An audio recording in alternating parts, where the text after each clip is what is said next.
Panoorin mga idol kung gaano katalento ang taong ito. Napakagaling ang kalsada. Ginuhitan niya na parang babaeng nakahiga. At yan pa, parang ilog. Oh, di ba? May patawid-tawid pa siya. Pero kalsada lang yan. Oh. Napakagaling naman itong tao na to.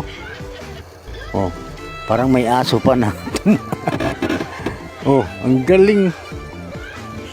Napakagaling. Kalsada lang pero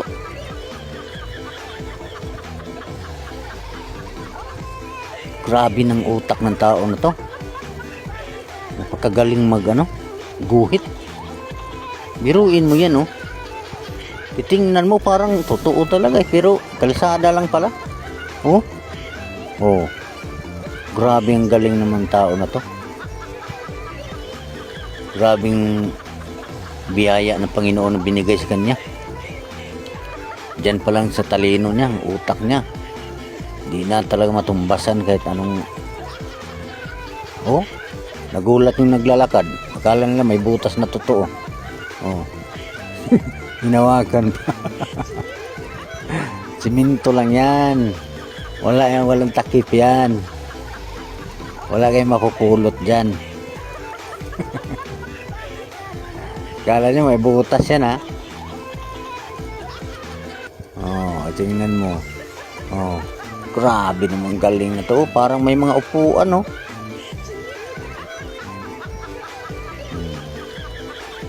Siguro aso niya to. Kasi kahit saan siya nagdodrawing, nandun din yung aso.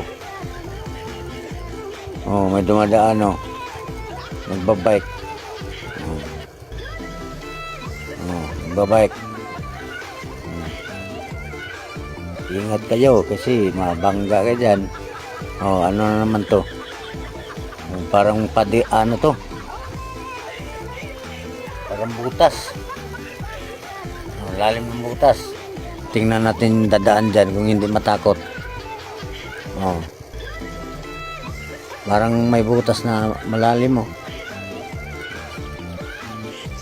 Oh, mabalingon nyo nagmotor. Nilagyan niya ng tubig. Akala niya may butas talaga, eh. Pati yung puno ng kahoy pala, oh, pwede niyang guhitan, oh. Na nakakamangha naman ng tao na to, oh.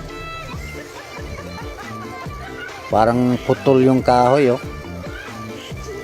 Oh. Grabe. O, nandyan, oh. Oh, takot yung nakamotor, oh. Milag.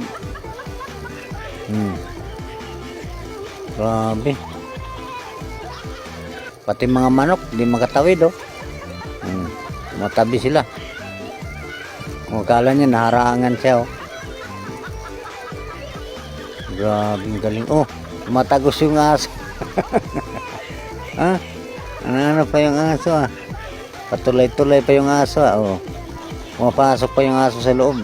Eh, paano naman nakakapasok yun? Grabe, ang galing. Swerte mo, idol. Binayayaan ka ng napakatalinong utak ng ating Panginoong Jesus. Ayun. Yan lang mga idol. Salamat sa panonood. Thank you.